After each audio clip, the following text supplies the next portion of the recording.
ఓం నమ శివాయ. ఈరోజు మనము ముక్తినిచ్చే స్థలాల గురించి తెలుసుకుందాము. అయోధ్య, మధుర, మాయ, కాశీ, కాంచి, అవంతికాపురి, ద్వారావతి చైవ సప్తైతే మోక్షదాయకాః. ఈ శ్లోకం యొక్క అర్థం ఏంటంటే, అయోధ్య, మధుర, మాయ అంటే హరిద్వారు, కాశీ, కాంచీపురము, అవంతిక అంటే ఉజ్జయిని, ద్వారక ఈ 7 ముక్తినిచ్చే స్థలాలట. 7 ముక్తి క్షేత్రాల గురించి ఇక్కడ మనం క్లుప్తంగా తెలుసుకుందాము. మొదటిది అయోధ్య. అయోధ్య అంటే శత్రువులు చొరబడడానికి వీలు లేని సురక్షితమైన స్థానం అని అంటారు. ఇది మానవోత్తముడు, మర్యాద పురుషోత్తముడు అయిన శ్రీరాముడి జన్మభూమి. సరయూ నది తీరంలో వెలిసిన ఈ మోక్షధామము దర్శన మాత్రంగా జన్మను చరితార్థం చేస్తుందంట. రెండవది మధుర. మధుర అంటే తీయనైన అని అర్థము. పూర్ణావతార పురుషుడైన శ్రీకృష్ణుడు నడయాడిన పవిత్ర స్థానము. 3 మాయ.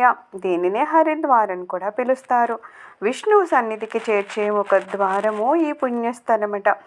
హిమవత్ పర్వతాల నుంచి ప్రవహించే గంగా నది మొట్టమొదట నేలపై అడుగు మోపే విశిష్టమైన పుణ్యక్షేత్రము ఈ మాయానగరము.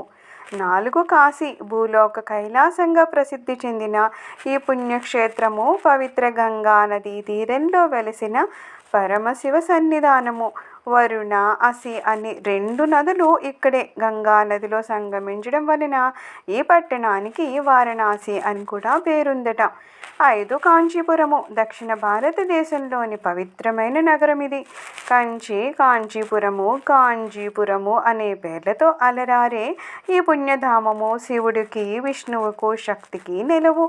అద్వైత తత్వాన్ని ప్రవచించిన ఆది శంకరాచార్యులు స్థాపించిన కామకోటి పీఠం కూడా ఇక్కడే ఉంది.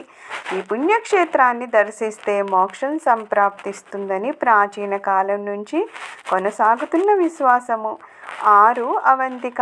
భారత భూమిలోని మధ్యప్రదేశంలో విరాజిల్లే ఉజ్జయిని నగరానికే అవంతిక అని ప్రాచీన నామము.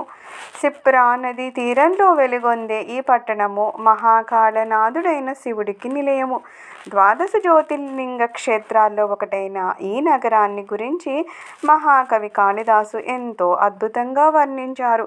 ఈ క్షేత్రాన్ని దర్శిస్తే పునర్జన్మ ఉండదు అని ప్రతీతి. 7 ద్వారావతి అంటే ద్వారకా నగరము. శ్రీకృష్ణుడి పాదస్పర్శతో పునీతమైన దివ్యధామం ఇది.